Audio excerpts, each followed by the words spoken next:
First இந்த பொண்ணு வந்து 36 மணி நேரத்தில் 48 மணி நேரத்துக்குள்ளே வந்து டெத் ஆகிருக்கணும். அந்த பொண்ணுடைய வயிற்றில் செரிக்கப்படாத உணவு இருந்திருக்கணும். அப்போ 8 மணிக்கு அந்த பொண்ணு சாப்பிட்டுருக்கணும். அப்போ அந்த பொண்ணு செத்து போனது 10 to 12 செத்து இருக்கணும். அப்போ செத்து போய் தானே பொண்ணை தூக்கிட்டு போயிருக்கீங்க. செத்து போன பொண்ணை தூக்குறதுக்கு யாரும் உங்களுக்கு உரிமையை கொடுத்தா? இதை பற்றி அங்கே உள்ளூரை சேர்ந்த பாஜக ஒருத்தன் பேசலை. என்கிட்ட பேசுறதுக்கே மறுக்கலாம் அந்த விஷயத்தை பற்றி. ட்ரக்ஸ் மாஃபியான ஒரு விஷயம் உள்ள ட்ரக்ஸ் நீங்கள் அதெல்லாம் பார்த்தீங்களா என்னன்னு எனக்கு தெரியல. தினகரனில் போட்டிருக்கான், தினத்தந்தியில் போட்டிருக்கான், மாலை முரசில் போட்டிருக்கான். போட்டு 5 to 10 நிமிஷம் தூக்கிட்டாங்க. அந்த பொண்ணுக்கு ட்ரக்ஸ் கொடுக்கப்பட்டிருக்குன்னு சொல்கிறாங்க. அங்கே நைட்டு ஒரு பார்ட்டி நடந்ததான் ஊர் மக்கள் சொன்னாங்க. சவுக்கு சங்கரே சொல்கிறாரு, அந்த ஸ்கூல் ஓனர் ஒரு பிளே பாய் தான், ஆனால் பொண்ணு விஷயத்துல எதுவும் செஞ்சிருக்க மாட்டார். நான் என்ன சொல்கிறேன், பிளே பாய்ங்கிற விஷயத்தையும் ஓப்பன் பண்ணுறேன், அப்புறம் செஞ்சிருக்க மாட்டாருன்னு சொல்கிறேன். என்ன ஏதாவது கிறுக்கு பிடிச்சிருச்சா? எஃப்ஐஆரை ஆல்ட்ரு பண்ணியிருக்கு. அதாவது போதை மருந்துக்கு குழந்தைகளை பழக்கப்படுத்துதல் செக்ஷனை எப்படி அங்கே வரும், எப்படி அந்த விஷயம் உள்ள வந்துச்சு. டிஜிபி சொல்றாரு ட்ரக்ஸை ஒழிப்போம், கஞ்சாவை ஒழிப்போம், ஆப்ரேஷன் கஞ்சா. பிரயோஜனம் இல்லை சார். இதை நீங்கள் இப்படி பாருங்க, அசம்ஷன்ல பாருங்க. தினகரன் போட்ட ஸ்க்ரீன்ஷாட்ஸு, பிக்ஸ், இமேஜஸ் என்கிட்ட இருக்கு, தந்தி போட்டது இருக்கு, மாலை முரசு போட்டது இருக்கு. அவங்க சொல்லலாம் இது இவரா ஃபேக்காக எடிட் பண்ணி ஃபோட்டோஷாப் பண்ணி போடலாம்னு சொல்லலாம். சைபர் கேமில் கொடுக்குறேன். இது நானாக கிரியேட் பண்ணதா இல்லை அவங்களுடைய வெப்சைட்டில் வந்துட்டு போனதாங்கிறது தெரியும்ல. மற்றவங்க பார்த்து எனக்கு அனுப்பிச்சாங்க, நான் போய் பார்க்குறேன், டக்குன்னு தூக்குறான். அங்கே வந்து சிசிடிவி ஃபுட்டேஜ் இருக்குல்ல, எத்தனை சிசிடிவி இருக்கு. அந்த பொண்ணு ஏறி குதிக்கிற மாதிரி ஒரு சிசிடிவி ஃபுட்டேஜ், இல்லை கீழே விழுந்ததுக்கப்புறம் சிசிடிவி ஃபுட்டேஜ் காமிச்சிருக்கணுமா இல்லையா?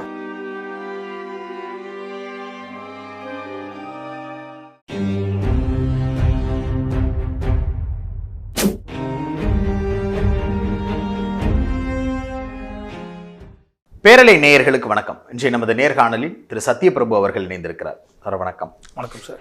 கள்ளக்குறிச்சி இந்த மாணவியினுடைய மரணம், சக்தி மெட்ரிகுலேஷன் பள்ளியில் நடந்த அந்த மரண சம்பவம், இதையொட்டி பல்வேறு பிரச்சனைகள், பல்வேறு விஷயங்கள் பேசுபொருளாகி கொண்டே இருக்கிறது. ஃபீல்டு ரிப்போர்ட், இது எல்லாத்துலேயுமே உங்களுடைய பங்கு அப்படிங்கிறத ஊடகங்கள் வழியாக நம்மளால் பார்க்க முடியுது. கிரவுண்டுக்கு போகிறீங்க, வர்றீங்க, என்ன நடந்திருக்கு, இது இப்படி ஆயிருக்குன்னு லேட்டஸ்ட் அப்டேட்ஸை சொல்லிக்கிட்டே இருக்கிறீங்க. நீங்கள் பேசுகிற எல்லா இடங்கள்லையும் ஒரு விஷயத்த ஆழமாக திருப்பி சொல்கிறீங்க. இது தற்கொலை அல்ல, தற்கொலை என்று சொல்லாதீங்க, இது கொலை, திட்டமிட்டு கொலை செய்யப்பட்டிருக்கிறார் அப்படிங்கிற இதை சொல்கிறீங்க. எந்த முகாந்திரத்தின் அடிப்படையில் இதை கொலை அப்படின்றத டிஃபைன் பண்ணுறீங்க? மிஸ்டர் சவுக்கு சங்கர்னு ஒரு ஆள் வந்து இதை பற்றி பேசுகிறாரு. என்ன பேசுகிறாருன்னா, அந்த பொண்ணு வந்து ஒரு வந்து சிறுவனோட பேரை சொல்லி, அந்த பையன் வந்து இந்த சமுதாயத்தை சேர்ந்த பையன், இந்த பொண்ணு இந்த சமுதாயத்தை சேர்ந்த பொண்ணு, இந்த பொண்ணு வந்து அந்த வந்து பையனை வந்து லவ் லெட்டர் கொடுத்துச்சு. என்னமோ இவர் வந்து லெட்டர் வாங்கி பேப்பர் வாங்கி வந்து எழுதி கொடுத்த மாதிரி ஒரு விஷயத்த சொல்கிறாரு. லெட்டர் எழுதி கொடுத்துருச்சு. அந்த பையன் அந்த வந்து லெட்டர் வந்து ஸ்கூல் டிரைவர்கிட்ட மாட்டிக்கிச்சு. அந்த டிரைவர் போயிட்டு அப்பா அம்மாட்ட போட்டு, இதை நான் வீட்டில் அம்மாட்ட போட்டு கொடுத்துட்டான், ஸ்கூலில் உள்ளவங்கள்ட்ட போட்டு கொடுத்துட்டான், அதை கூப்பிட்டு கண்டிச்சதுனால தான் அந்த பொண்ணு செத்து இருக்குன்னு சொல்லிட்டு ஒரு பக்கா ஸ்கிரிப்டை ரெடி பண்ணி ஸ்க்ரீன் பிளே ஆகுறாரு. எதனால இதை ஸ்கிரிப்டுங்கிறீங்க? இது இல்லை, நான் சொல்கிறேன், இது எதனால ஸ்கிரிப்டுங்கிறது லாஸ்ட்டாக அவங்களுக்கு தெரியும். அப்போ வந்து நான் பார்த்துட்டு ரொம்ப ஷாக் ஆகிட்டேன். என்னடா இது வரைக்குமே இந்த விஷயம் வந்து வேற மாதிரி ட்ராவல் ஆனிச்சு, இப்போ இந்த வந்து கட்டத்துக்கு மேலே வேற மாதிரி ஆகுது. அப்படி அந்த பொண்ணு வந்து உண்மையிலே வந்து காதல் பண்ணி இருந்துச்சு அப்படின்னாக்க, அந்த பொண்ணு எழுதப்பட்ட லெட்டர்னு சொல்றாங்களே ஒரு லெட்டர், ஆக்சுவலாக அந்த லெட்டர் வந்து அந்த பொண்ணோடது கிடையாது. அந்த வந்து பொண்ணு எழுதுன லெட்டர் கிடையாது. அதை பின்னாடி சொல்றேன். அந்த வந்து லெட்டர்ல கடைசியா வந்து மிஸ் யூ அப்பா அம்மா அந்த மாதிரிலாம் போட்டு இது என்னது கூட படிக்கிற பொண்ணுக்கு இது என்னது, அதாவது கூட படிக்கக்கூடிய ஃப்ரெண்ட்ஸ் பேர்லாம் போட்டிருக்கோம். அதுல கூட அந்த பையனுடைய வந்து பேர் கிடையாது. இதை வச்சுட்டு சரி இதுக்கப்புறம் நம்ம சும்மா இருக்கக்கூடாது, நம்ம வீட்டில் ஒரு தங்கச்சி இருந்தால் நம்ம என்ன செய்வோம்னு சொல்லிட்டு தான் நம்ம என்ன பண்றோம், கிளம்பி அங்கவே போறோம். சின்ன சேலம் போறோம், பெரிய நெசலூர் போறோம், அவங்க பொண்ணுடைய தாய்மாமா ஊரான இது ரியனாச்சி போறோம். அங்க போயிட்டு வந்து பல்வேறு வந்து தகவல்களை நாங்கள் வந்து இது எடுக்கிறோம். என்னைக்கு போறீங்க? வெட்னஸ்டே போகிறோம். வெட்னஸ்டே போயிட்டு நாங்கள் இதெல்லாம் பார்க்குறோம். பார்த்துட்டு அப்போ அவங்க தான் நம்ம கிட்ட ஒவ்வொரு விஷயமா சொல்கிறாங்க. என்ன வந்து இப்போ நடந்திருக்குன்னா, 12ஆம் தேதி அந்த பொண்ணு வந்து எப்போ இறந்துச்சுன்னே பற்றவங்களுக்கு தெரியாது. ஓகே, தெரியாது. 13ஆம் தேதி காலையில் அந்த பொண்ணுக்கு ஃபோன் பண்ணி, உங்கள் பொண்ணு ஹாஸ்பிட்டலில், அந்த பொண்ணோட அம்மாவுக்கு ஃபோன் பண்ணி, உங்கள் பொண்ணு ஹாஸ்பிட்டலில் சேர்த்துருக்கோம் வாங்கன்னு சொல்கிறாங்க. இவங்க கிளம்பி போகிறாங்க. ஜிஹெச்சில் போனால் பொண்ணு இறந்து போச்சு. அவங்க அம்மா கேட்குறாங்க, எப்போ சார் இறந்துச்சு, எப்படி சார் இறந்துச்சுன்னு கேட்குறாங்க. டாக்டர் சொல்றாரு, நான் என்னம்மா செய்வேன், உங்க பொண்ணு செத்து போய் தாமா இங்க வந்துச்சு அப்படிங்கிற ஒரு விஷயத்த டாக்டர் சொல்றாரு. செத்து போய் தான் வந்துச்சா சார்? அப்போ ஒருவேளை ஸ்கூல்ல ஏதாவது ஆகியிருக்குமோ? ஏன்னா அந்த ஒரு விஷயம் நடந்தா பெத்தவங்களுக்குலாம் சீக்கிரமா சொல்லணும். அப்ப சாகிற அளவுக்கு விட்டுருக்காங்கன்னா வந்து அப்ப இது என்னது சம்திங் இருக்குன்னு சொல்லிட்டு இவங்க என்ன பண்றாங்க, ஸ்கூலுக்கு போறாங்க. ஸ்கூலுக்கு போனா காவல்துறை விடல. அவங்க என்ன சொல்றாங்க, என் பொண்ணு செத்த இடத்த காட்டுங்க, அந்த இடத்த நான் பார்க்கணும். ஏன்னா இப்ப கீழே இருந்து மேல இருந்து கீழே விழுந்துதான் ரத்தம் இருந்திருக்கும், அந்த இடத்த நான் பார்க்கணுங்கிறாங்க. அதுக்கு வந்து காவல்துறை சம்மதிக்க மாட்டேங்குது. என் பொண்ணு இருந்த ரூமை காட்டுங்கிறாங்க, சம்மதிக்க மாட்டுறாங்க. இவங்களுக்கு அதாவது ஒரு வந்து காவல்துறை சைடும் ஸ்கூல் தெரப்பி சைடும் ரெஸ்ட்ரிக்ஷன் பண்ணவும் இவங்களுக்கு சந்தேகங்கள் வந்து ரொம்ப அதிகமாகுது. அந்த ஸ்கூல் தரப்புல இருந்து அந்த சேர்மன் ரவிக்குமார், அவங்க மனைவி, இவங்க யாருமே வந்து இவங்க தரப்புல இருந்து யாருமே வந்து பெற்றவங்களை சந்திக்கல. இப்போ வர ஸ்டில்னும் சந்திக்கல. சந்திக்கல. இப்போ இந்த விஷயங்கள் போயிட்டு இருக்கும் பொழுது இவங்க என்ன பண்றாங்கன்னா 13ஆம் தேதி ஒரு சாயந்தரம் போல அந்த வந்து கள்ளக்குறிச்சி சென்னை தேசிய நெடுஞ்சாலையில உட்காந்து போராடுறாங்க. யாருன்னா இவங்க பெற்றவங்க, சொந்தக்காரங்க, ஊர் மக்கள்லாம் சேர்ந்து போராடுறாங்க. சமூகத்தை சேர்ந்தவங்கலாம் போராடுறாங்க. அப்போ போராடும் பொழுது அங்கே ஒரு வந்து காவல் அதிகாரி ஒருத்தர் வந்து ஃபோனில் பேசியிருக்காரு. ஐயா, இன்னும் ஒரு 10 நிமிஷம் ஐயா, நம்ம ஆளுங்க உள்ளே இருக்காங்க, 10 நிமிஷத்தில் நாங்கள் வந்து எங்கள் கூட்டத்தை வந்து கலைச்சிருவோம், கவலைப்படாதீங்கிற மாதிரி ஒரு விஷயத்த அவர் சொல்லியிருக்காரு. அதை கேட்ட அதாவது விவசாய சங்கத்தை சேர்ந்தவர் நம்ம கிட்ட சொன்ன தகவல் இது. அதே மாதிரியே ஒரு வந்து 1/4 மணி நேரத்தில் உள்ள இருந்து ஒரு கல் பாஸ் ஆகுது. ஸ்கூலுடைய கண்ணாடி அதாவது ஸ்கூல்ல முன்னாடி உள்ள கண்ணாடி உடைக்கப்படுது. காவல்துறை இதனை சாக்கா வைத்து தடியடி நடத்தி கூட்டத்தை கலைக்கிறாங்க. இது அப்போ வந்து எஸ்பி செல்வகுமார் அந்த இடத்துக்கு வராரு. இந்த மாதிரி உங்க பொண்ணு கூட படிச்ச 2 பொண்ணுங்க உள்ள இருக்காங்க, நீங்க உள்ள போய் அந்த பொண்ணுங்க கிட்ட பேசுங்க, அப்பதான் உங்களுக்கு என்னன்னு தெரியும், நீங்க முதல்ல பேசுங்க அப்படின்னு சொல்லிட்டு சமாதானப்படுத்துறதுக்காக அந்த பொண்ணுடைய தாயார், அவங்களுடைய வந்து தாய்மாமன்கள் 2 பேர், அவங்க வந்து தாய்மாமன்களுடைய பேர் என்னன்னா செல்வகுமார், சபரின்னு சொல்லிட்டு 2 பேர். அதுவும் இல்லாத அவங்களுடைய வந்து சொந்தக்காரங்க 2 பேர் உள்ள அனுப்பிச்சு விடுறாங்க ஸ்கூலுக்குள்ள. இவங்க வந்து என்ன பண்றாங்க, ஒரு வந்து என்னது பொண்ணையை சேர்ந்தவங்க ஸ்கூலுக்குள்ள போறாங்க. காவல்துறை ஒரு ஃபேக் கமிட்மெண்ட்டை கொடுத்து உள்ள அனுப்புது. இவங்க வந்து என்ன சொல்லி உள்ள அழைத்து செல்லப்பட்டாங்களோ அந்த 2 மாணவிலாம் அங்க கிடையாது. இது வரைக்குமே அந்த ஸ்கூல்ல அதாவது உடன் படிக்கிற மாணவர்களோ மாணவிகளையோ பெற்றவங்க கிட்ட சந்திக்க விடல, பேச வைக்கல. உள்ள யார் இருந்தா அப்படின்னா அந்த ஸ்கூல் இருக்கு பாத்தீங்களா, அதுல இருந்து ஒரு 10 கிலோமீட்டர் தள்ளி மகாபாரதி ஸ்கூலு, இன்ஸ்டிடியூஷன்ஸ், காலேஜஸ்லாம் இருக்கு. அதுல ஒன் ஆஃப் த பார்ட்னர், அந்த ஸ்கூல் காலேஜோட one of the partner mister மோகன் அவர்கள் உள்ள இருக்காரு. அவரு கூட ஒருத்தரும் இருக்காங்க. அவங்க அந்த ஸ்கூல் சார்பா பஞ்சாயத்து பேசுறாங்க. என்னன்னு பேசுறாங்கன்னா, அதை விட்டுருங்க, உங்க பொண்ணு வந்து தற்கொலை தான் பண்ணிக்கிச்சு, இதையா நீங்க வந்து பெருசாக்குறீங்க, ஸ்கூலுக்குள்ள கெட்ட பேரு, உங்களுக்கு என்ன செய்யணும், நான் உங்களுக்கு வாங்கி தரேன் அப்படின்னு சொல்லிட்டு 10 லட்சத்துல ஆரம்பிச்சிருக்காங்க. 20 லட்சம் வரைக்கும் போயிருக்கு. இவங்க அதெல்லாம் முடியாதுங்க, எங்களுக்கு பணம் வேணாம், எங்களுக்கு என் பொண்ணு எப்படி செத்துச்சுன்னு நாங்க தெரிஞ்சுக்கணும், அதுக்கான நீதி எங்களுக்கு அவசியம் வேணும், பணம் கொடுத்து எங்களுடைய விஷயத்த நீங்க சீப் ஆக்கிடாதீங்க, நாங்க அந்த அளவுக்குலாம் வந்து பணத்துக்காக என் பொண்ணை விட்டு கொடுக்குற அளவுக்கு நாங்க ஒன்றும் கேவலமானவங்க கிடையாது, இதெல்லாம் உன் பணத்தை கொண்டு போய் யார்ட்டையே போய் தூக்கி அடி, மூஞ்சில் அடி, உன் பணத்தை எங்கேயோ போய் வீசு, எனக்கு உன் பணம் தேவையில்ல அப்படின்னு சொல்லிட்டு அந்த பெற்றவங்க மானத்தோட கத்தி சத்தம் போட்டு வெளியே வராங்க. இது வந்து 13ஆம் தேதி இரவு நடக்கும். அப்ப நடந்தப்ப அந்த மோகன் இருக்கிறாரு, இவங்க அம்மாவும் தாய்மாமன்கள் 2 பேரும் இருக்காங்க, கூட இன்னொரு 2 பேர் இருக்காங்க. அதாவது தாய்மாமன்களை தவிர இன்னும் 2 வந்து ரிலேட்டிவ்ஸ் கூட இருக்காங்க. இவங்கலாம் வந்து ஸ்கூலை விட்டு வந்துடுறாங்க, பள்ளியை விட்டு வந்துடுறாங்க. அதுக்கப்புறம் தான் அவங்க அம்மா பேசின இதெல்லாம் நம்ம பார்த்துருப்போம். அது வாட்ஸ்அப்லாம் என் பொண்ணு இந்த மாதிரிலாம் ஆச்சுங்க, நீங்களே நீதி சொல்லுங்க, என் பொண்ணு மேல இருந்து, அதாவது இதுல என்னென்ன விஷயம்லாம் வந்து லாஜிக்கா இருக்குன்னா, மேல இருந்து குதிச்சு இருந்தா உங்களுக்கு வந்து கை காலில் ஏதாவது ஃப்ராக்சர் ஆயிருக்கணும், ஆகலை. உங்களுக்கு வந்து முன்பங்கள் இது என்னது, மற்ற இடத்துல எங்கேயுமே காயங்கள் இல்லை, இங்க மட்டும்தான் காயம் இருக்கு. ஒண்ணுங்களா. அடுத்தது வந்து பிரதர் ஒரு வந்து சின்ன விஷயம். இப்ப இது வந்து உங்க ஆஃபீஸ்னு வச்சுப்போங்க, இது உங்க ஆஃபீஸ். இப்ப உங்க ஆஃபீஸ்ல உங்க கூட வேலை பார்க்குறவங்களோ யாரோ ஒருத்தங்க செத்து கிடக்குறாங்கன்னா நீங்க ஃபர்ஸ்ட் யாருக்கு வந்து தகவல் சொல்லுவீங்க? போலீஸுக்கு சொல்லுவோம். சொல்லுவீங்க. நீங்க காவல்துறை தான் முறையா சொல்லணும்.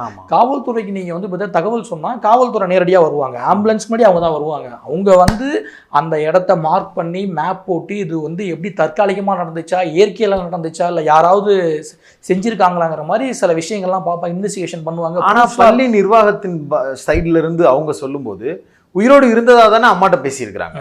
அப்ப உயிரோடு இருக்கிற ஒருத்தங்க மாடியில இருந்து குதிச்சிருக்கிறாங்க, உயிரோட இருந்திருக்கிறாங்க, அந்த இடத்த மார்க் பண்ணணுங்கிற அவசியம் இல்லைன்றது தானே அவங்க சொல்றது. பிரதர் இருங்க, ஒன்றும் இல்லை பிரதர், ஒரு வந்து சிம்பிள் லாஜிக்கு. இதெல்லாம் அந்த ஸ்கூல் நிர்வாகம் மக்களை முட்டாளாக்குது. என்ன சொல்றேன்னா, டாக்டர் என்ன சொன்னாங்க அந்த அம்மா கிட்ட, இறந்து வந்தாங்கன்னு சொல்றாங்க. உங்க பொண்ணு செத்து போய் தாமா அங்க வந்துச்சுன்னு சொன்னாங்களா? ஃபர்ஸ்ட். செகண்டு, இப்போ வந்து இந்த பொண்ணு தரப்பான மூத்த வழக்கறிஞர் இருக்காங்களே திரு சங்கரசுப்பு அவர்கள், அவங்க வந்து சில விஷயங்களை சொல்லியிருக்காங்க போஸ்ட்மார்டம் ரிப்போர்ட்ல. நம்ம அன்னையில இருந்து அதை தான் சொல்றோம். அவங்க வந்து சொன்ன 2-3 விஷயங்கள் வந்து கேட்டா உங்களுக்கே ஷாக்கா இருக்கும். ஃபர்ஸ்ட், இந்த பொண்ணு வந்து 36 மணி நேரத்துல 48 மணி நேரத்துக்குள்ள வந்து முன்னாடி வந்து டெத் ஆயிருக்கணும், ஐ மீன் போஸ்ட்மார்டம் பண்றதுல இருந்து. அப்படிங்கிறப்ப அவர் என்ன சொல்றாருன்னா, கணக்கு போட்டு சொல்றாரு, அந்த பொண்ணுடைய வயிற்றுல செரிக்கப்படாத உணவு இருந்திருக்கணும். செரிக்கப்படாத உணவு இருந்திருக்கணும். அப்ப 8 மணிக்கு அந்த பொண்ணு சாப்பிட்டு இருந்திருக்கணும். அப்ப அந்த பொண்ணு செத்து போனது 10 to 12 செத்து இருக்கணும். அவர் சொல்றது 10 to 12 மணிக்குள்ள night mid night 12th night செத்து இருக்கணும். 5 மணிக்கே செத்துருச்சுன்னு வச்சுப்போம். நான் சொல்றேன், அப்ப நீ சொல்ற 5 மணிக்குனே கூட வச்சுப்போம். 6-7 மணிக்கு தானே உங்க வீட்டுக்கு நீங்க வந்து தகவல் கொடுத்துருக்கீங்க. அப்ப செத்து போய் தானே பொண்ணை தூக்கிட்டு போயிருக்கீங்க. செத்து போன பொண்ணை தூக்குறதுக்கு யாரு உங்களுக்கு உரிமையை கொடுத்தா? அப்ப நீங்க செத்து போன பொண்ணை காவல்துறை கிட்ட கூட சொல்லாம உங்களுடைய பிரைவேட் வண்டியான உங்க ஸ்கூல் வண்டியான ஓம்னி வேன்ல நீங்க தூக்கிட்டு போறதுக்கு என்ன காரணம்? அதுல கிடைக்காது. அந்த டைமுக்கு செத்து போச்சே பிரதர், செத்து போச்சே. செத்து போன பொண்ணு நீங்க என்ன செய்ய முடியும்? நீங்க காவல்துறையில சொல்லணும். நீங்க இதுல இன்னொரு விஷயம் நல்லா கேட்டுக்கோங்க. அந்த அம்மா சொல்றாங்க, யாரு அந்த ஸ்கூலுடைய செக்ரட்டரி சொல்றாங்க, சாந்தி சொல்லுது அந்த அம்மா, இந்த மாதிரி எங்க வண்டி ஓட்டுறதுக்கு இப்ப டிரைவர் கூட கிடைக்கல, இருந்தாலும் நாங்க காப்பாற்றணும்னு முயற்சி பண்ணி எங்க வீட்டுக்காரர் தான் வண்டி. எப்படி செத்து போன பொண்ணை எந்த ஊர்ல காப்பாத்துவீங்க? இல்ல செத்து போன பொண்ணை காப்பாத்துறதுக்கு நம்ம ஊர்ல வந்து ஹாஸ்பிட்டல் இருந்தா சொல்லுங்க, நம்ம போய் பார்ப்போம். இதுக்கப்புறம் எவன்லாம் சாவறானோ அவன்லாம் கொண்டு போய் நம்ம வந்து கூட்டு போயிட்டு வந்து காப்பாத்துவோம். செத்து போன பொண்ணை உங்களுடைய வீட்டுக்காரர் தான் வண்டியில வந்து டிரைவர் கூட இல்லாம நீங்க எல்லாம் எடுத்துட்டு போயிருக்கீங்க. அப்ப சம்திங் உங்க ஃபேமிலியை தவிர யாருக்கும் தெரியக்கூடாதுன்னு ஒரு விஷயத்தை மறைக்க பார்த்திருக்கீங்க. உண்மையா இல்லையா? நான் சொல்றது உண்மையா? நான் சொல்றது லாஜிக்கா கனெக்ட் ஆகுதா? ஆமா. அப்ப நீங்க வந்து யாருக்கும் தெரியக்கூடாது உங்க ஃபேமிலியை தவிரங்கிறத ஒரு விஷயத்தை மறைக்க ட்ரை பண்ணிருக்கீங்க. மக்களை காவல்துறை முட்டாளாக்க நினைச்சிருக்கீங்க. ஆனா காவல்துறை கேட்டிருக்கணும்ல, செத்து போனதை நீங்க வந்து எப்படிமா கொண்டு வரலாம் நீங்கன்னு கேட்டிருக்கணும். அப்ப நீங்க சொல்லிருக்கலாம், இல்ல சார் இப்ப இது வரைக்கும் உயிரோட தான் சார் இருந்துச்சு, நாங்க என்ன அது கொண்டு போனோம் சார், போற வழிதான் சார் இறந்துருச்சுன்னு ஒரு பொய்யை சொன்னாலும் போஸ்ட்மார்டம் ரிப்போர்ட்ல வந்து டைம் படி 10 to 12 அந்த பொண்ணு செத்து போனதா வருது போஸ்ட்மார்டம் ரிப்போர்ட்ல. அப்ப காவல்துறை கேட்கணும்ல, செத்து போன பொண்ணை யாருக்கிட்ட வந்து கொண்டு போனீங்கன்னு சொல்லி கேட்கணுமா இல்லையா? அப்பவே துரிதமா நடவடிக்கை எடுத்து அவங்க மேல வழக்கு பதிவு செய்யப்பட்டிருந்தா 17ஆம் தேதி இப்படி ஒரு விஷயம் நடந்திருக்குமா? காப்பாற்றப்படுகிறார்கள் பள்ளி நிர்வாகம் அப்படின்னு ஒட்டுமொத்த சிஸ்டமே அவங்களை காப்பாத்துதுன்னு எதன் அடிப்படையில் சொல்ல முடியும்? ஃபர்ஸ்ட் நான் ஒன்று சொல்றேன். இவ்வளோ பெரிய பிரச்சனை நடக்குது, சாலை மறியல் நடக்குது, போராட்டங்கள் நடக்குது, பெரிய சென்சேஷனல் இஷ்யூ ஆகுது. ஒரு கலெக்டர் ஸ்கூலுக்கு வரல, இத்தனையும் அவங்க ஜிஹெச்ல ஆர்ப்பாட்டம் பண்றாங்க. பெத்தவங்க அந்த நாங்க என் பொண்ணை வாங்க முடியாதுன்னு சொல்லிட்டு பிரச்சனை பண்றாங்க, இது ஜிஹெச்ல ஆர்ப்பாட்டம் பண்றாங்க, சாலை மறியல் பண்றாங்க. ஜிஹெச்சுக்கு ஆப்போசிட்ல தான் கலெக்டர் ஆபீஸ். மிஸ்டர் ஸ்ரீதர் வந்து என்ன பண்ணாரு கலெக்டர் ஆபீஸ்ல உட்காந்துட்டு? நான் உங்களுக்கு கேட்கிறேன், ஒரு ஜிஹெச்சுக்கு ஆப்போசிட்ல இருக்கக்கூடிய கலெக்டர் ஆபீஸ்க்கு எதிர்த்தாப்புல இருக்கக்கூடிய ஜிஹெச்ல பெத்தவங்க பொண்ணை வாங்க மாட்டேன்னு சொல்லி பிரச்சனை பண்றாங்க. இந்த விஷயம் வந்து வாட்ஸ்அப், ஃபேஸ்புக் நிறைய இதுல பயங்கர சென்சேஷனலா போயிட்டு இருக்கு. அப்ப உண்மையிலேயே அக்கறை இருந்தா, உண்மையிலேயே இந்த விஷயத்துல நடவடிக்கை எடுக்கணும் இருந்தா ஸ்ரீதர் அவர்கள் ஏன் வரல ஸ்பாட்டுக்கு? 10 நிமிஷம் தானே சார் நடந்து வரதுக்கு. ஒண்ணுங்களா? ஓகே. ஒண்ணு. அப்படி அவர் தப்பு செய்யலன்னா அவரை ஏன் மாத்தணும், டிரான்ஸ்பர் பண்ணணும்? ஒண்ணுங்களா? அப்ப இது நீங்க வந்து கலெக்டர் லெவலுக்கே போவானா, ஒரு சிஇஓ கூட அந்த வந்து பெத்தவங்க வந்து சந்திக்கல. ஒரு முதன்மை மாவட்ட கல்வி அதிகாரியான சிஇஓ கூட அந்த வந்து பெத்தவங்க சைடு வந்து சந்திக்கல. இதை நான் வந்து 2 விதமா பாக்குறேன். ஃபர்ஸ்ட் விதம் என்னன்னா, உங்களுக்கே தெரியும், private school mafia. Okay, private school mafia. இவங்க வந்து கல்விங்கிற பேர்ல எப்படி வந்து இது என்னது ஹாஸ்பிட்டல் மருத்துவங்கிற பேர்ல ஒரு பெரிய மாஃபியா நடக்குதோ, ட்ரக்ஸ்ல பெரிய மாஃபியா, இவங்க கல்விங்கிற பேர்ல ஒரு பெரிய மாஃபியா பண்ணிட்டு இருக்காங்க. லேக்ஸ் கணக்கில் ஃபீஸ் வாங்கி மக்களை முட்டாளாக்கி அந்த வந்து என் புள்ள நல்லா படிச்சு மார்க் வாங்கினா போதுங்கிற அந்த மக்களுடைய எண்ணத்தை பலவீனமா எடுத்துக்கிட்டு அதை இவனுங்க வந்து அதை இவனுங்க வந்து பலமா வந்து பயன்படுத்துது. அங்க படிக்கிற பிள்ளைகளை டார்ச்சர் பண்ணி மன உளைச்சலுக்கு ஆளாக்கி பிரஷர் ஆகி அசிங்கப்படுத்தி இன்ஃபியாரிட்டி காம்ப்ளெக்ஸ்க்கு உள்ளாக்கி பண்ணக்கூடிய விஷயம் வந்து பிரைவேட் ஸ்கூல்ஸ் மாஃபியா. ஓகே, இது வந்து லார்ஜர் டாபிக், இவ்வளவு பெருசு இருக்கு. அதன் அடிப்படையிலேயே ஒரு பிரஷர், ஒரு அழுத்தம், ஒரு ஸ்டோரி அவங்க சைட்ல இருந்து சொல்லி அந்த அழுத்தத்தின் அடிப்படையில் அவ வந்து சூசைட் பண்ணிக்கிட்டா அப்படின்ற நரேஷனை சொல்ற மாதிரி வந்துருது இல்ல? அப்ப அதுதான் காரணமா இருக்குன்னு சொல்றது. அப்ப அந்த பொண்ணு வந்து இந்த வந்து அழுத்தத்தின் பேர்ல அந்த பொண்ணு சூசைட் பண்ணிச்சுன்னு வச்சுப்போமே. நீங்க சொல்ற கதைக்கே நான் வரேன். இப்ப அந்த சங்கர் சுப்பு அவர்கள் இருக்காருல்ல, அவர் இன்னொரு தகவல் ஒண்ணு சொல்றாரு, அதை நீங்க கொஞ்சம் நல்லா பாக்கணுங்க. இப்ப வந்து அந்த பொண்ணால படிக்க முடியல, மன அழுத்தம் சொல்றாங்கல்ல, அந்த பொண்ணு வந்து 10th 490 above, படிப்புல பிரச்சனை கிடையாது, நல்லா படிக்கக்கூடிய குழந்தை. அந்த பொண்ணு எழுதின லெட்டர் ஃபேக்கு. அங்க ஊர் மக்கள் சொல்றாங்க, அது எங்க பொண்ணு கையெழுத்தே கிடையாது, சொந்தக்கார இது என் பொண்ணு கையெழுத்தே கிடையவே கிடையாதுன்னு சொல்றாங்க. ஒண்ணு. சங்கர் சுப்பு அவர்களும் சொல்றாரு, பெத்தவங்க வந்து அவர்கிட்ட அந்த பொண்ணு படிச்ச புக்ஸ் 10-20 நோட்டு புக்லாம் கொண்டு போய் காட்டுறாங்களாம். இந்த கையெழுத்தும் பொண்ணு கையெழுத்தும் கிடையாது. அப்ப காவல்துறை வந்து தற்கொலைக்கு தூண்டுதல்ங்கிற ஒரு விஷயத்தை போட்டு அதை அந்த ஸ்கூல்லையோ யாரையோ காப்பாத்துறதுக்காக ஃபேக்கா உருவாக்கின லெட்டரு. அப்ப இந்த லெட்டரை வந்து யார் உருவாக்குனாங்க, யார் வச்சாங்க ஃபேக்காங்கிறத காவல்துறை தான் கண்டுபிடிக்கணுங்கிற ஒரு விஷயத்த சொல்றாரு. ஒண்ணு. அடுத்தது இன்னொரு விஷயம் அடிஷனலா ஒன்று சொல்றாரு, கேட்கறதுக்கே சங்கடமா இருக்கு. நான் சொல்லல, அதாவது வந்து உயர்நீதிமன்ற வழக்கறிஞர் சொல்றாரு, அது அவரா சொல்லல, போஸ்ட்மார்ட்டம் ரிப்போர்ட்ல வந்திருக்கு. போஸ்ட்மார்ட்டம் ரிப்போர்ட்டை பண்ணவர் ஒரு எக்ஸ்பீரியன்ஸ்டு டாக்டர் கிடையாது. அவர் ஒரு வந்து டியூட்டரா, அவர் நல்லா பண்ணாம எங்கெங்க காயங்கள் இருக்குன்னு மட்டும் சரியா எடுத்து சொல்லியிருக்காரு. அவரு மார்புல 1.5 இன்ச்ல ஒரு காயம் இருக்கு, அது ஸ்கொயர் ஷேப்ல இருக்கு அப்படிங்கிற மாதிரி சொல்றாரு. அதுல பல்லுப்பட்ட காயங்கள் இருக்கு. அது எப்ப நடக்குமா அந்த மாதிரி காயங்கள் வந்து? நம்ம வன்புணர்ச்சிக்கு வல்லுறவுக்கு ஈடுபடுறதுக்கு முன்னாடி அந்த மாதிரி கடிப்பாங்களாம். இது நீங்க எப்படி பாக்குறீங்க? நீங்க அந்த குழந்தைய இப்படி இது பண்ணியிருக்கிறாங்க. ஆமா, இந்த அர்த்தம் இப்ப யார் பதர் கடிப்பா? ஏதோ இங்கே ஏதோ காயங்கள் இருக்குது அப்படின்னா கூட படிக்கிறவங்க ஏதாவது சண்டை ஏதாவது அதை பிடிச்சி கடிச்சிட்டாங்கன்னு கூட நீங்கள் ஃபேக்காக சொல்லலாம். அதுவும் 12வது படிக்கிற பசங்க இப்போலாம் அது கடிச்சுப்பாங்களாம் தெரியாது எனக்கு. ப்ரைவேட் பாட்டில் போய் கடிக்கிறாங்கன்னா அது நீங்கள் எப்படி? இதே வந்து நம்ம வீட்டில் ஒரு அக்கா தங்கச்சி அந்த மாதிரி கடிச்சிருந்தா நமக்கு எப்படி இருக்கும்? தப்பாக நினச்சிக்காதீங்க, இந்த விஷயத்த நான் சொல்லக்கூடாது.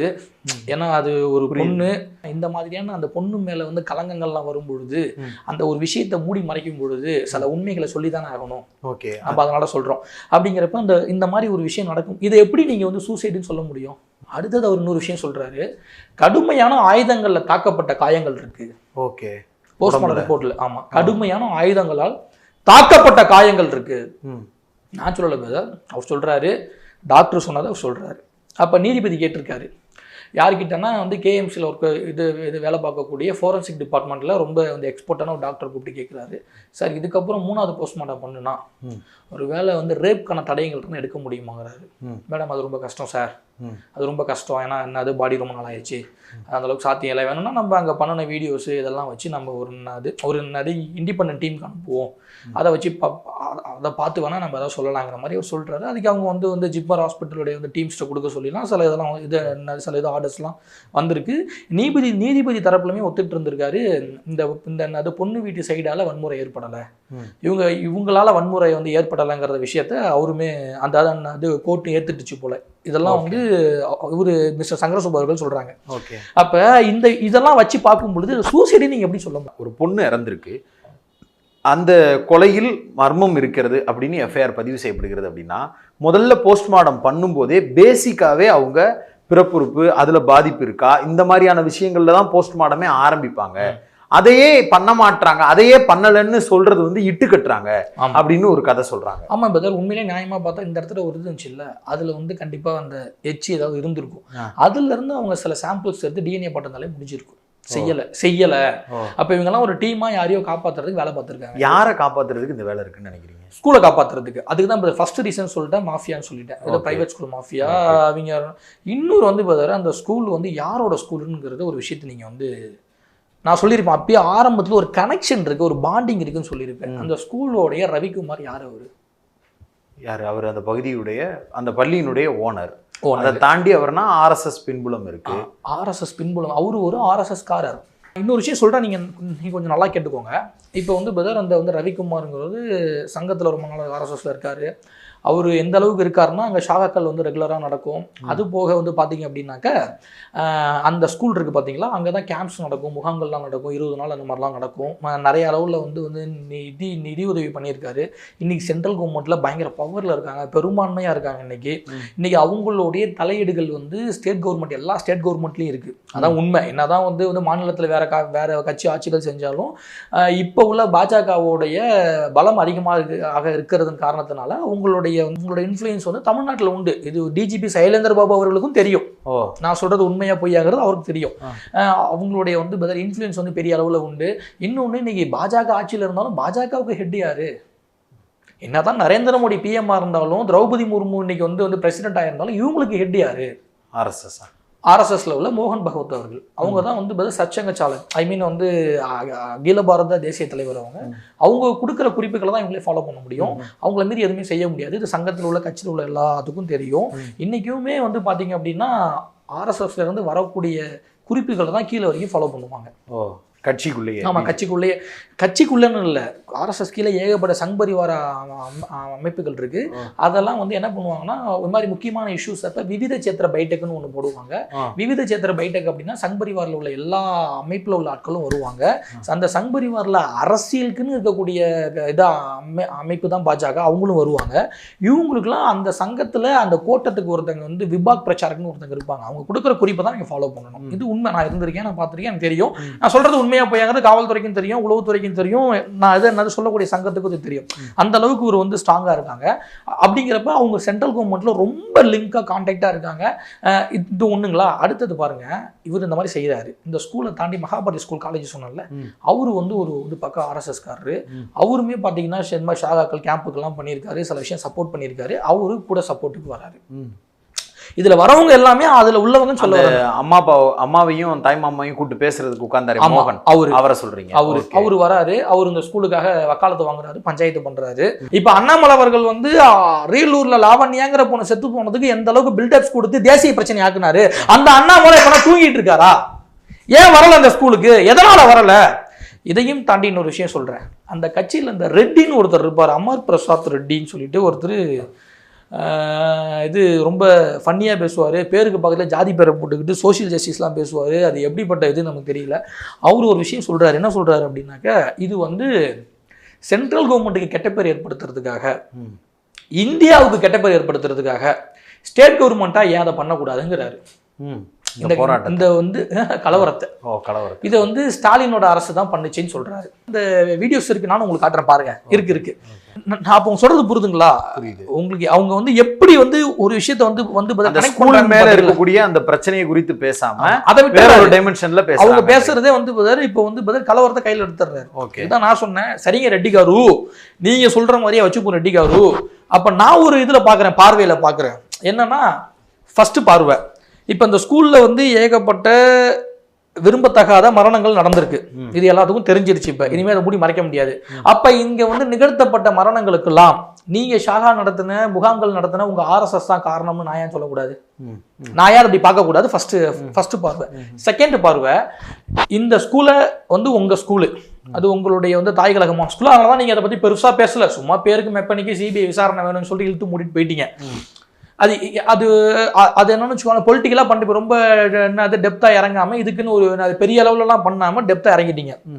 இதை பற்றி அங்கே உள்ளூரை சேர்ந்த பாஜக ஒருத்தன் பேசலை. என்கிட்ட பேசுறதுக்கே மறுக்கலாம். அந்த விஷயத்தை பற்றி மேலே வந்து பேசக்கூடாதுன்னு சொல்லியிருக்காங்க, இது சம்பந்தமாக பேசக்கூடாதுன்னு சொல்லியிருக்காங்கன்னு சொல்லி என்கிட்ட உள்ளூரை சேர்ந்தவங்க மறுக்கிறாங்க, பாஜக சேர்ந்த மறுக்கிறாங்க. ஒன்று. அப்போ நான் என்ன கேட்குறேன், அப்போ உங்கள் வந்து இயக்கத்தை சார்ந்த உங்களோட தாய் கழகமான ஆர்எஸ்எஸ் சார்ந்த ஸ்கூலில் நீங்களா ஏன் வன்முறை பண்ணி இந்த மாதிரி அது ஸ்கூலுக்கு கொண்டு வந்து கெட்ட பேரை மாற்றுறதுக்காக நீங்கள் ஏன் அந்த மாதிரி பண்ணியிருக்க கூடாது? இல்லையா? ஓகே, அந்த மாதிரி பார்க்கலாம்ல. இதுக்கு தாண்டி இன்னொரு விஷயம் சொல்கிறேன் பிரதர். பக்கத்தில் வந்து அதுக்கு பக்கத்தில் ராஜசேகர்னு ஒருத்தர், அவர் வந்து ஃபஸ்ட்டு பாஜகவோட ஒன்றிய தலைவர், அடுத்தது ஏடிஎம்கேல இருக்கார் அவர். அவர் வந்து என்ன பண்ணுறாரு அப்படின்னாக்க, இந்த ஸ்கூல் இருக்குது பார்த்தீங்களா, அந்த ஸ்கூலில் காலையில் வந்து வன்முறை ஆகி போச்சு, பெரிய பிரச்சனை போயிட்டுருக்கு. அப்போ இன்னைக்கு சாயந்தரமாக காவல்துறை வரத்துக்கு முன்னாடியே இவர் ஒரு 100 பேரை கூப்பிட்டு போய் உள்ளார எல்லாத்தையும் பிடிச்சி வைக்கிறார். அங்கே உள்ளே இருந்தவன், வேடிக்கை பார்த்தவன், அந்த வழியா போனவன், ஒரு 100 பேருக்கு பக்கமா பிடிச்சி வைக்கிறாரு. இவர் ஆட்களை கூட்டு. ஆமா, இவர் குண்டர்களை வச்சு பிடிச்சி வச்சதை தான் காவல்துறை போய் கைது பண்ணுது. இப்ப நான் சொல்றது புரியுதுங்களா? ஏன் இதெல்லாம் ஒரு இதுல வருது, ஒரு வந்து கனெக்ஷன்ல வருதுன்னு நான் சொல்றது புரியுதுங்களா உங்களுக்கு? அவர் தான் கூட்டு போய் பண்ணி வைக்கிறாரு. அதையும் தாண்டி அங்க வேலை பார்க்கக்கூடிய காவல்துறைக்கு வந்து அந்த அந்த சின்ன சேலத்துக்கு இந்த எண்டில் ஸ்கூல் இருக்கு, அந்த எண்டில் ஒரு வந்து கொங்கு மஹால்னு ஒரு மஹால் இருக்கு. அங்கதான் ஃபுட்டுக்கு ப்ரிப்பேர் பண்ணி எல்லாத்துக்கும் ஃபுட்டு சப்ளை பண்றாரு. இந்த போலீஸ் இவங்க எல்லாரும் இங்க இருக்காங்க. எல்லாத்துக்கும் இதை நம்ம வந்து இதுக்கு முன்னாடி 2-3 இதில் போட்டு உடைச்சிருக்கோம். இதெல்லாம் நேரில் சொன்னதுதான் நமக்கு. அவங்க சொன்னதெல்லாம் நான் வந்து பதிவு செஞ்சு வச்சிருக்கேன். அதை தான் நம்ம எல்லாத்தையும் போய் சொல்றோம், பேசுறோம். அந்த பொண்ணு வந்து ஒரு இடத்துல இருந்து செத்து போணுச்சு பாத்தீங்களா, ஒரு மேல சொல்லிட்டு அந்த இடத்துக்கு 3ஆவது மாடி. ஆக்சுவலாக அந்த மேலே வருது ஹாஸ்டல் கிடையாது, கிளாஸ் ரூமு. அதை ஹாஸ்டலாக ஆல்ட் பண்ணி தங்க வச்சிருக்கானுங்க. அந்த ஹாஸ்டலுக்கு பர்மிஷன் வாங்கலை. அந்த அந்த குழந்தை கீழே விழுந்துருச்சு, செத்து போயிடுச்சு. அந்த இடத்துக்கிட்டையுமே ஒரு சின்ன கதவு மாதிரி இருக்குது.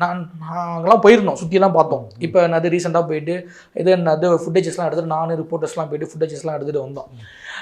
அந்த இடத்துல மாதிரி ஆகி போச்சுங்களா. அதுக்கு கூட சவுக்கு சங்கர் ஒரு வார்த்தை ஒன்று சொல்கிறாரு, இந்த ஹாஸ்டலில் தான் வந்து பர்மிஷன் வாங்கலாங்கிறத பெருசாக பேசுகிறாங்க. அப்படி பார்த்தா தமிழ்நாட்டில் எத்தனை ஹாஸ்டல் தெரியுமா வாங்கலை? அப்போ ஹாஸ்டல் வாங்காமல் நடத்த ஸ்கூலுக்கு இவர் என்ன வக்காலத்து வாங்குறாரா? அப்போ இவர் என்ன வந்து பிரைவேட் மாஃபியா ஸ்கூல்ஸ்க்கு இவர் என்ன புரோக்கரா, ஏஜென்ட்டா நமக்கு கேட்க தோணும்ல. அதுவே தப்பு. ஒரு வந்து இப்போ முறைகேடா ஸ்கூலுங்கிறது ஒரு வந்து சென்சிட்டிவான ஒரு விஷயம். பசங்கள்லாம் அதாவது பலதரப்பட்ட, அதாவது வந்து பல இடங்களை சேர்ந்த சமுதாயத்தை சேர்ந்த பசங்க படிக்கிறங்கிறது ஒரு பெரிய சென்சிட்டிவான விஷயம். அங்கே வந்து ஒரு வந்து பெர்மிஷன் இல்லாமல் முறைகேடா ஹாஸ்டல் நடத்துறதே தப்பான விஷயம். இந்த விவகாரத்தை அந்த பொண்ணுடைய தாயார் வந்து 16ஆம் தேதி இரவு அந்த என்னது ப்ரொட்டஸ்ட்டுக்கு என்னது பிஃபோர் டே ஈவினிங் நைட்டு போல் தந்தி டிவிக்கு இவங்க பேட்டியாகவே கொடுக்குறாங்க. அம்மா, அந்த குழந்தையுடைய அம்மா. ஆமாம். ஓகே. அந்த அம்மாட்ட ஒருத்தர் ஃபோன் பண்ணியிருக்காங்க போல், ஸ்கூல்லேருந்து ஒரு ஸ்டாஃப் ஒருத்தர் ஃபோன் பண்ணி, அம்மா நான் அந்த ஸ்கூலில் வேலை பார்த்தால்தான், அந்த ஸ்கூல் தப்பான ஸ்கூலு, ரொம்ப டார்ச்சர் பண்ணுவானுங்க, கடுப்பு ஏற்றுவானுங்க, எங்களையவே பல விதமான வந்து நெருக்கடிகளுக்கு உள்ளாக்கிட்டானுங்க, நாங்களாம் அதனால தான் வேலையை விட்டு வந்துட்டோம். அதை பற்றி இன்னொருத்தர் கூட வந்து சமூக வலைதளத்தில் பேசியிருப்பார், ஆடியோவாக பேசியிருப்பார். ஒரு என்னது ரிப்போர்ட்டர்கிட்ட, இப்போ இந்த மாதிரி நீங்கள் விட்டுறாதீங்க பாருங்கள்லாம் பேசியிருப்பார். நம்ம பார்த்துருப்போம். அந்த அம்மாட்ட ஒருத்தர் சொல்லியிருக்காரு, இந்த மாதிரிலாம் இருக்குது, அதனால் விட்டுறாதீங்க, சம்திங் இருக்குது அந்த ஸ்கூலில் அப்படின்னு சொல்லிட்டு முடிச்சிட்டாரு. அந்த தாயார் வந்து இந்த மாதிரி இந்த ஸ்கூலில் வந்து ஹாஸ்டல் பர்மிஷன் இல்லாமல் நடத்துகிறாங்க விஷயத்த சொல்லியிருக்காங்க. ஆனால் தந்தி டிவி அதை போடலை. ஆனால் குழந்தைகள் நல்ல ஆணையர்னு ஒரு அம்மா வராங்க. அதை கூட அந்த அம்மா பப்ளிசிட்டிக்காக பண்ண மாதிரி சொல்கிறாங்க. அது பப்ளிசிட்டிக்காக பண்ணுறாங்க, அது நமக்கு தேவையில்ல. சொன்ன மேட்ரு என்ன? லைசன்ஸ் இல்லாமல், லைசன்ஸ் எல்லாம் அப்ரூவ்டு இல்லை. அதுக்கே ஏன் யாரும் நடவடிக்கை எடுக்கலை?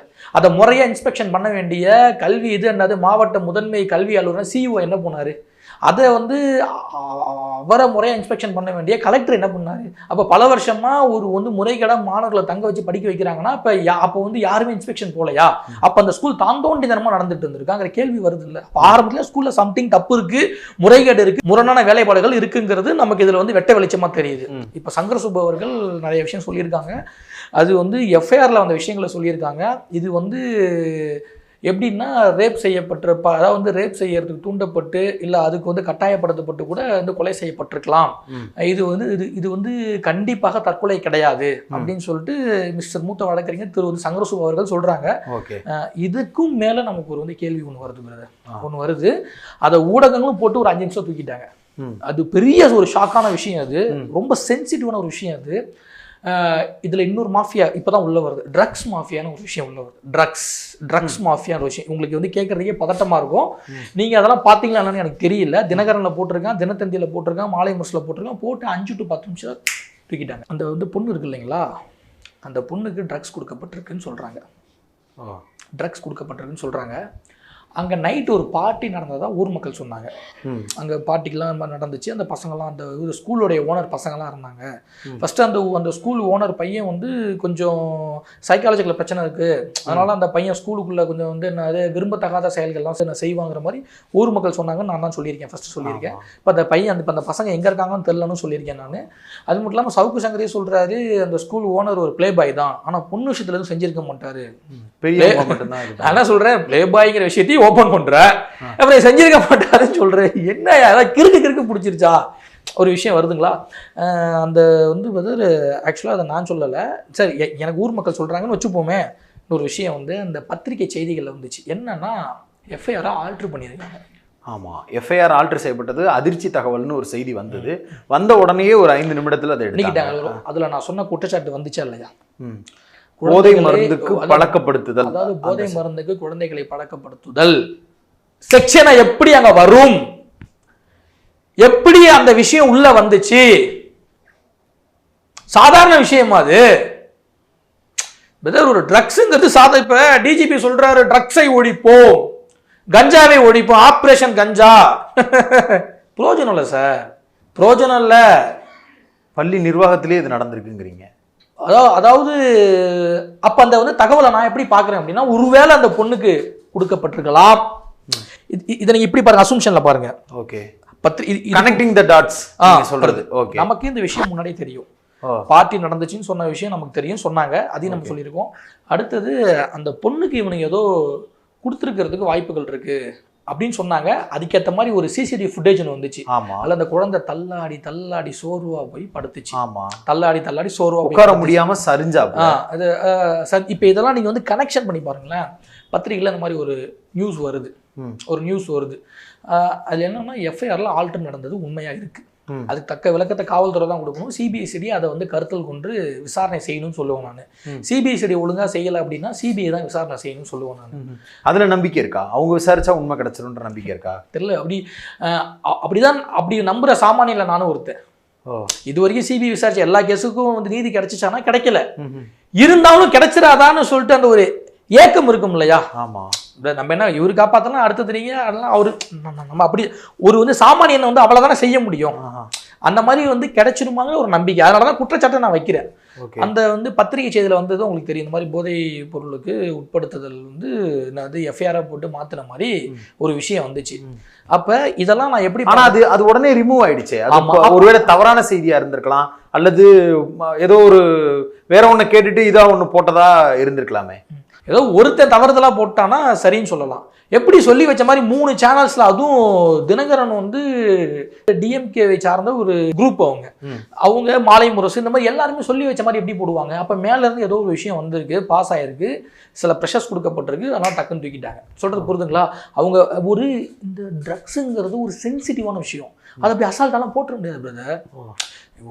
வேணா எப்படி போடலாம், அந்த பொண்ணு என்னது ஒருத்தர் வந்து தள்ளி விட்டதா போடுறாங்க, இல்லை அந்த பொண்ணை வந்து என்னது இது பாலியலுக்கு உட்படுத்துறாங்கிறதெல்லாம் ஒரு வந்து யதார்த்தமான கேள்வி போடலாம். இதெல்லாம் அதுக்குள்ளே சுற்றி வருது, அடங்குது. பட் ட்ரக்ஸுங்கிறது இதுக்கு சம்பந்தம் இல்லாத ஒரு விஷயம். சம்பந்தம் இல்லாம எப்படி பிரதர் உள்ள வருது? அதை தான் பிரதர் நான் சொல்றேன். அதை தான் அந்த கேள்வி தான் எனக்கும் வருது. அதெல்லாம் நீங்க வந்து பிரதர் கரெக்டா வந்து பிரதர் கனெக்ட் பண்ணி பாருங்க. அந்த பொண்ணு தள்ளாடி போறா, அப்ப ஏன் கொடுக்கப்பட்டிருக்க கூடாதுங்கிற கேள்வி நமக்கு வருது. ஓகே, உண்மையா இல்லைங்களா? அப்ப கொடுக்கப்பட்டு அதாவது அந்த பொண்ணு வந்து பாலியல் தொல்லைகள் கொடுக்கப்பட்டிருக்கணும்னு எனக்கு தோணுது. தினகரன் போட்ட ஸ்கிரீன்ஷாட்ஸு, பிக்ஸ் இமேஜஸ் என்கிட்ட இருக்கு, தந்தி போட்டது இருக்கு, மாலை முரசு போட்டது இருக்கு. அவங்க சொல்லலாம் இது இவரா ஃபேக்காக எடிட் பண்ணி ஃபோட்டோஷாப் பண்ணி போடலாம்னு சொல்லலாம். நான் வந்து நான் அது சைபர் கிரைமில் கொடுக்குறேன். அது நானா கிரியேட் பண்ணதா இல்லை அவங்களுடைய வெப்சைட்டில் வந்துட்டு போனதாங்கிறது தெரியும்ல? ஆமாம், கண்டிப்பாக தெரியும். நான் என்ன சொல்கிறேன், நான் வந்து அந்த சேனல்ஸ்லாம் பண்ணிச்சு நான் சொல்கிறேன், போட்டாங்கன்னு நான் சொல்கிறேன். நான் பார்த்தேன், என்னை சார்ந்தவங்க பார்த்தாங்க. ஆக்சுவலாக மற்றவங்க பார்த்து எனக்கு அனுப்பிச்சாங்க, நான் போய் பார்க்குறேன், டக்குன்னு தூக்குறான். ஓகே சொல்றாங்க, அனுப்புறாங்க, பார்க்க டக்குன்னு தூக்குறான். அப்ப நான் வந்து போட்டோஷாப் பண்ணி தான் இந்த விஷயத்த சொல்றேன் அப்படின்னா, இதை வந்து காவல்துறை சைபர் கிரைம் இவங்களாம் இருக்காங்களா, இவங்களாம் முறையை விசாரணை பண்ணா தெரிஞ்சிடும்ல நான் போட்டோஷாப் பண்ணனா இல்லை அவங்களா போட்டு தூக்கிட்டாங்க. இதுக்கான உண்மை காரணத்தை டிவி நிறுவனங்கள் சொல்லணும். அப்ப இவங்களாம் ஊடகம் நடத்துறாங்களா, இல்ல ஏதாவது ஒரு சார்ந்தா இருக்கு ஏஜென்ட் வேலை பாக்குறாங்கிற கேள்வி வந்து நமக்கு வருது. ஆளாளுக்கு ஒரு சந்தேகம் இருக்கும். அந்த சந்தேகத்தை பூரா விசாரிச்சுக்கிட்டே இருக்கணுமா? விசாரிக்கணும்னு சொல்றேன். ஏன் அப்படின்னா இப்ப நான் சொல்றதுலாம் லாஜிக்கா உங்களுக்கு வந்து கனெக்ட் ஆகுதா இல்லையா? நான் சொல்றதெல்லாம் லாஜிக்கா உங்களுக்கு இருக்கா இல்லையா, கனெக்ட் ஆகுதா இல்லையா?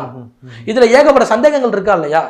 அந்த பொண்ணு வந்து குதிச்ச இடத்த முறையா சொல்லல, காவல்துறையிட்ட சொல்லல. அந்த பொண்ணு அங்க வந்து சிசிடிவி ஃபுட்டேஜ் இருக்குல்ல, எத்தனை சிசிடிவி இருக்கு, அந்த பொண்ணு ஏறி குதிக்கிற மாதிரி ஒரு சிசிடிவி ஃபுட்டேஜ், இல்ல கீழே விழுந்ததுக்கு அப்புறம் சிசிடிவி ஃபுட்டேஜ் காமிச்சிருக்கணுமா இல்லையா? ஸ்கூல்ல வேலை பார்க்குற தரப்பு கிட்ட யார்கிட்டயுமே சொல்லாம சேர்மன் ரவி அவர்களும் சாந்தி அவர்களுமே ஏன் அந்த வந்து குழந்தைய கொண்டு போய் ஹாஸ்பிட்டலில் சேர்க்கணும்? ஏன் அவங்க டிரான்ஸ்பரண்டா இல்லை?